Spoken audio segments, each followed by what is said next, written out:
नमस्कार, मैं प्रियंका। आप देख रहे हैं 4 PM। अभी तो सिर्फ 2 चरणों का मतदान हुआ है, लेकिन चुनाव आयोग के मतदान प्रतिशत के आंकड़ों में इतना तगड़ा झोल है कि खेला इस स्तर पर चल रहा है कि आप अंदाजा तक नहीं लगा सकते हैं। आपको बता दें, पहले तो कहा गया चुनाव आयोग की तरफ से कि पहले चरण में 60% और दूसरे चरण में 61% का मतदान हुआ है, लेकिन जब फाइनल आंकड़े निकलकर सामने आए तो ये आंकड़ा 5% बढ़ गया। बताया गया कि पहले चरण में 66% और दूसरे चरण में भी 66% के आसपास वोटिंग हुई है। तो ये 5% के वोट आखिर ज्यादा कहां से हो गए, सवाल खड़ा होता है। क्योंकि मैं आपको बता दूं कि पहले तो 10 दिनों तक ये आंकड़ा जारी नहीं किया गया। इसके बाद जब चुनाव आयोग पर दबाव बनाया गया तब ये आंकड़ा जारी किया गया, और जैसे ही आंकड़ा जारी हुआ 5% का वोटिंग प्रतिशत बढ़ चुका है। तो ये वोटिंग प्रतिशत कहां से आया? क्या इसमें फर्जी मतदान हुआ है? क्या डुप्लीकेट वोटर्स शामिल हैं? इस पर बड़ा खुलासा करने के लिए हमारे साथ मौजूद है सुप्रीम कोर्ट के सीनियर वकील और ईवीएम के खिलाफ आंदोलन का चेहरा बने महमूद प्राचा जी। उनका 4 PM पर स्वागत करते हैं। और ये 5% कहां से आया, क्या खेला चल रहा है, इस पर बातचीत करते हैं। नमस्कार सर। नमस्कार। तो सर स्टार्ट करते हैं। तो आप ये बताइए सर, आपको क्या लगता है कि 5% का अंतर आखिर कहां से आ गया? क्योंकि आप लोग पहले ही कह रहे थे कि इनके पास डुप्लीकेट वोटर्स होते हैं, फर्जी मतदाता होते हैं, जो कि ये लोग अलग अलग चरणों में वोटिंग करवाते हैं, उसमें इस्तेमाल करती है भारतीय जनता पार्टी। इस तरह के आरोप आप लोगों ने लगाए। अब इन्हीं आरोपों पर किसी तरह का जवाब निकलकर सामने आया नहीं, लेकिन वोटिंग प्रतिशत जरूर बढ़ गया है। तो ये 5% का अंतर कहां से आया, आपको क्या लगता है सर? सबसे पहले तो मैं अपने उन सभी मित्रों से जिन्होंने सुप्रीम कोर्ट में ये जो चुनाव की धांधले वाली मशीनों के बारे में बहस की थी, उन्होंने एक बात सबने एक साथ मिलकर कही थी कि चुनाव आयोग के ऊपर हमें शक नहीं है और चुनाव आयोग धांधली नहीं करता है, ऐसा उन्होंने एक स्वर में कहा था। मैं उन सभी अपने लोगों से, जो आरएसएस और बीजेपी के लोग जो कर रहे हैं वो तो हमारे हाथ में नहीं है, वो तो देश का संविधान खत्म करने के लिए 400 पार का नारा लगा ही रहे। मैं अपने लोगों से निवेदन करना चाहता हूं कि इलेक्शन कमीशन के ऊपर हम लोगों को कोई शक नहीं होना चाहिए कि वो बेईमान नहीं है। इलेक्शन कमीशन बेईमानी कर रहा है, इलेक्शन कमीशन फ्रॉड कर रहा है मोदी जी, अमित शाह और बीजेपी और एनडीए को जिताने के लिए। ये बात हमें खुल के कहनी शुरू करनी पड़ेगी। ये बात मैं तो कम से कम साफ कहता हूं और देश की जनता भी ये साफ कहती है कि जब जो गोयल साहब थे उन्होंने चुनाव से एक हफ्ता पहले इस्तीफा दिया था तो ये बात क्रिस्टल क्लियर हो गई थी।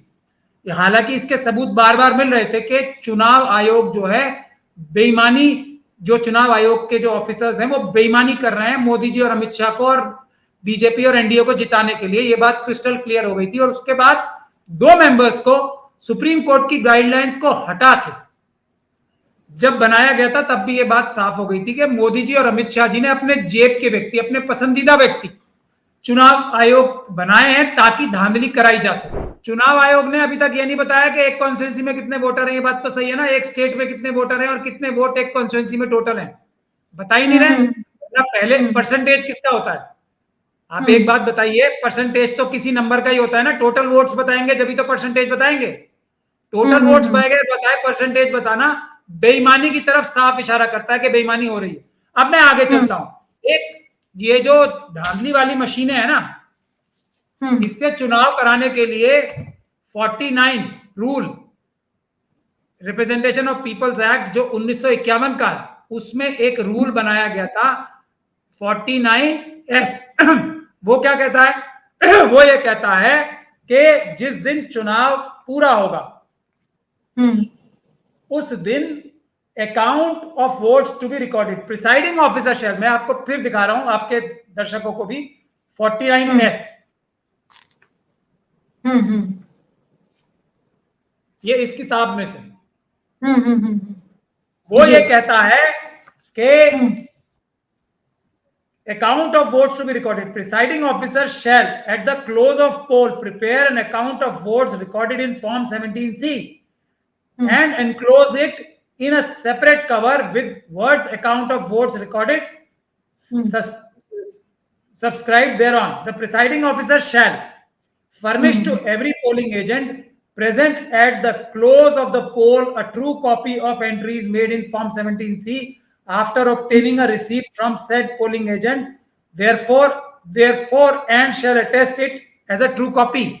तो अब क्या होता है, ये जो 49S है, ये जिम्मेदारी लगाता है चुनाव आयोग का जो एक अधिकारी होता है ना हर एक बूथ पर, उसकी जिम्मेदारी लगाता है कि वो सबसे पहले के जब पोलिंग खत्म हो जाती है 5 बजे या 6 बजे, तो एक पोलिंग का पूरा वो बनाएगा, वो लेखा जोखा कि कितने वोट टोटल पड़े हैं यहाँ पे, और उसको चुनाव आयोग पे भरोसा नहीं किया गया है, एक्ट ने भी भरोसा नहीं किया, भारत की पार्लियामेंट ने भरोसा नहीं किया, उसको वो सर्टिफिकेट देना पड़ेगा जो पॉलिटिकल पार्टीज के जो नुमाइंदे बैठे होते हैं, पोलिंग एजेंट्स बने होते हैं वहां पे। हमारे बहुत सारे सीनियर वकीलों को भी ये गलतफहमी है कि पॉलिटिकल पार्टीज के लोग, क्योंकि मैं एक सीनियर वकील को आज इंटरव्यू देख रहा था कि कई बार पॉलिटिकल पार्टीज के लोग वो सर्टिफिकेट नहीं लेके आते, उनको पता नहीं होता। नहीं, ये बिल्कुल गलत है। कोई भी व्यक्ति ने अगर चुनाव लड़ा होगा तो उसे पता है कि पॉलिटिकल पार्टी के लोग जो है वहां बैठे होते हैं और वो जो पोलिंग ऑफिसर होता है उससे वो लेके आते हैं, और लेके आने की उनको जरूरत नहीं है, ये जिम्मेदारी है पोलिंग ऑफिसर की, चुनाव आयोग के पोलिंग ऑफिसर की, कि वो उनको वो सर्टिफिकेट दे और उनके सिग्नेचर कराए, उनको ठप्पा लगा के सर्टिफिकेट दे के इतने वोट पड़े हैं। ये रिप्रेजेंटेशन ऑफ पीपल्स एक्ट की जिम्मेदारी है चुनाव आयोग के अधिकारियों की। अब ये काम जब पोलिंग वाले दिन ही, यानी कि रामपुर में जैसे मैंने चुनाव लड़ा तो 19 तारीख को 6 बजे ये बात तय हो गई थी कि कितने वोट रामपुर में पड़े, या 7 बजे तक तय हो जानी थी, या 8 बजे तक तय हो जानी थी, या 9 बजे तक तय हो जानी थी, या 10 बजे तक तय हो जानी थी।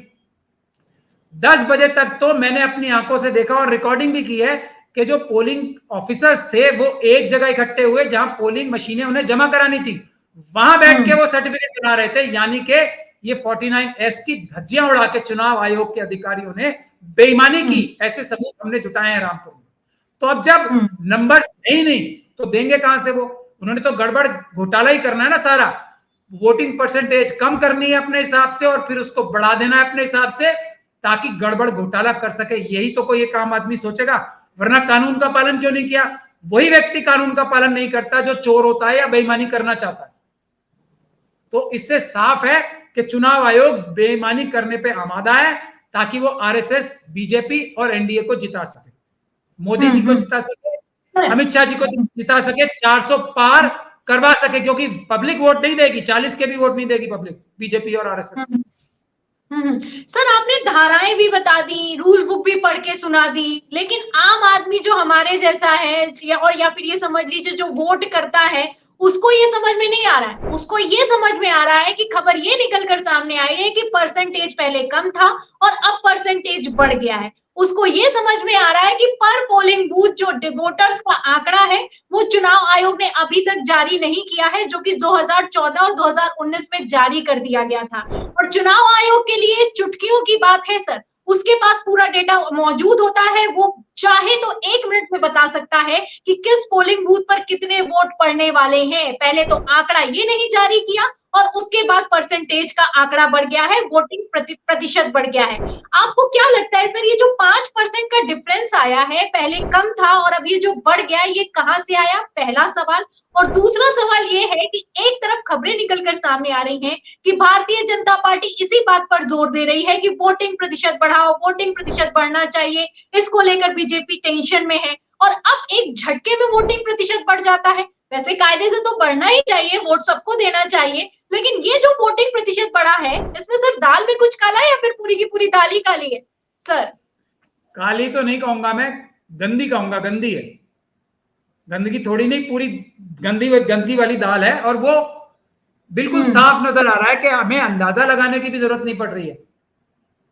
वोटिंग परसेंटेज बढ़ाओ, तो यही तो हम कह रहे हैं, लेकिन वोट डलवा के नहीं बढ़ाओ।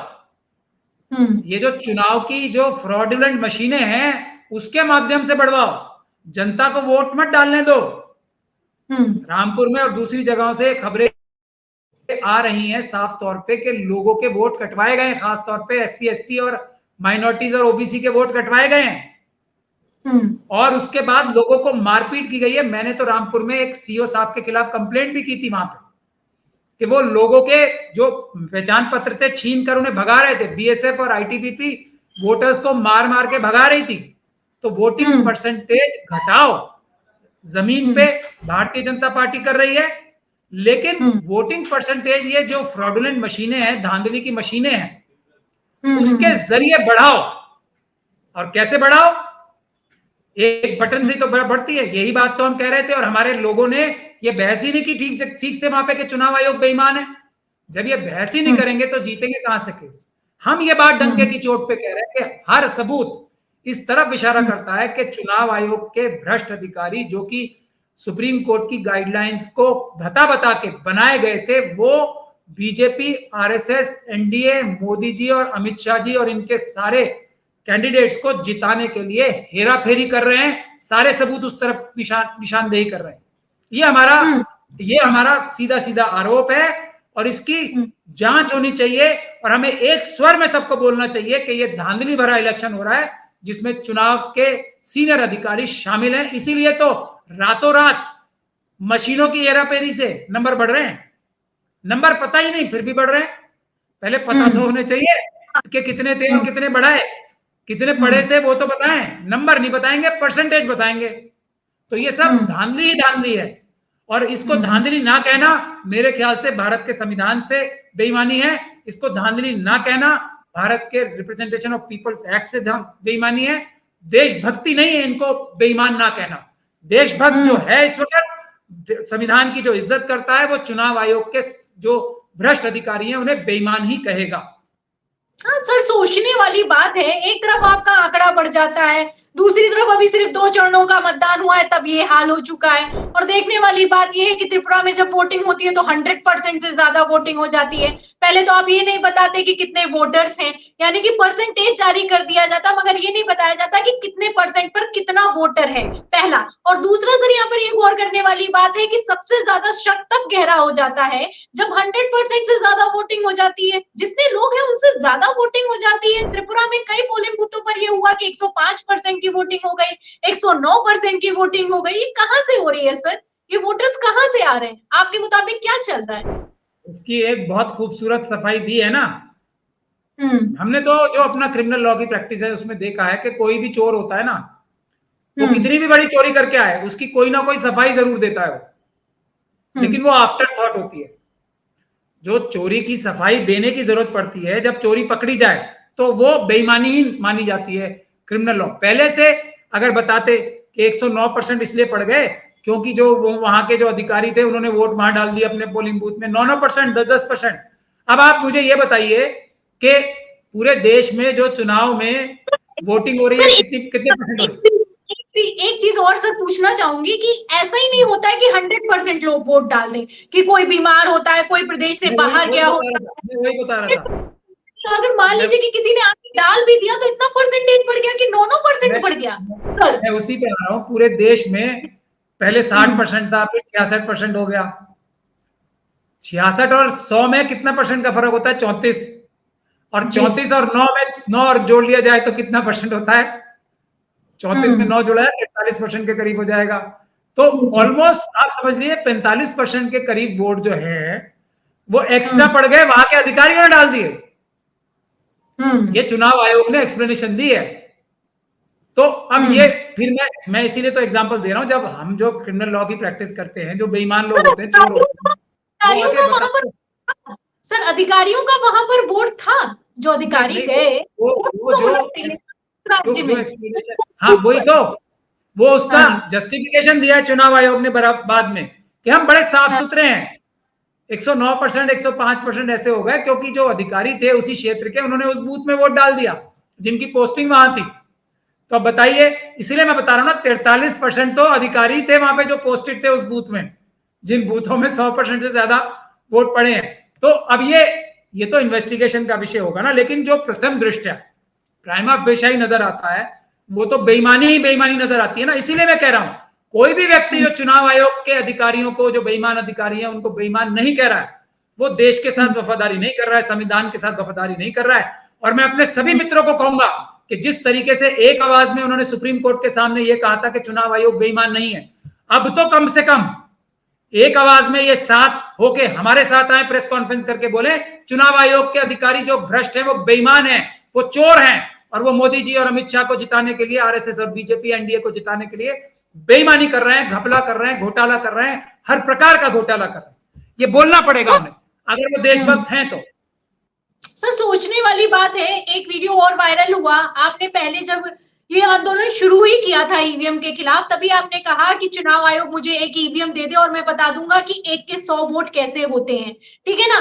तो आपको तो ईवीएम मिली नहीं, फिर आपने कहा कि मैं चुनाव लड़ूंगा तो उससे मुझे पता चलेगा कि पूरा सिस्टम कैसे काम कर रहा है, ठीक है ना।